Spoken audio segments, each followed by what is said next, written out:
মায়ের কথা মনে পড়লি বুকটা ভেড়ে যায়, বাবার কথা মনে পড়লি বুকটা ভেড়ে যায়। এই নিয়ামত দুইটা নাকি একদিন কবরে যাবে। আমি জানি না কোন মা কার মা কবরে পড়ে আছে, কার বাবা কবরে পড়ে আছে রে বাবা। ওই মা বাবার জন্য একটা ফুটা চোখের পানি আজকের এই জান্নাতের বাগানে যদি ফেলাইতে পারো, আল্লাহ তোমাদের মা বাবার কবরের আযাব মাফ করে দিবে।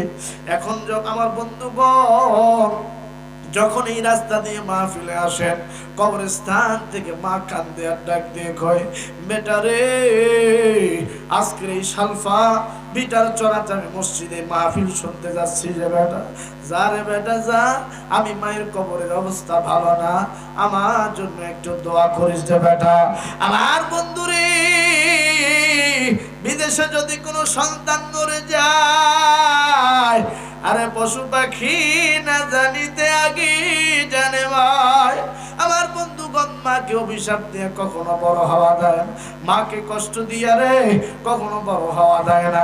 ঈদের দিনে, ঈদের আগে সান রাতে আমরা শেরপুরে বগুড়ায় গিয়ে মার্কেট করি, শাশুড়ির জন্য নেই 1200 টাকার শাড়ি, আমার বন্ধুগণ শ্বশুরের জন্য লুঙ্গি নিলাম, পাঞ্জাবি নিলাম, টুপি নিলাম, কিন্তু বাড়িতে মা বাবার জন্য একটা শাড়ি জুটে না, বাবার জন্য একটা লুঙ্গি সন্তান নিতে চায় না।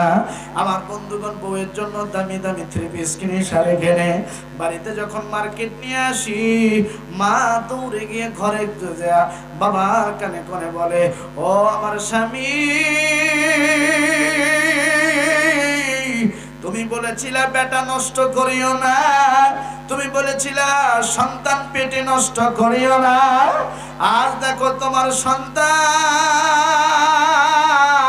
তার শ্বশুর শাশুড়ির জন্য দামি দামি কাপড় নিয়েছি, বিবির জন্য সন্তানের জন্য কাপড় নিয়েছি, আমরা বুড়া বুড়ি হয়ে গেছি, আমাদের জন্য একটা সুতাও নেয় নাই, এরপরও মা কষ্ট দেয় না, এরপরও বাবা বদদুয়া দেয় না।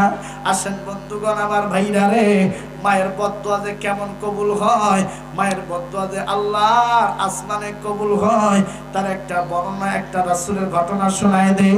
নাম হয়েছে হযরতে আলকামার। আমার বন্ধুগণ, আমার ভাইরা রে, মৃত্যু শয্যায় চলে গেছি,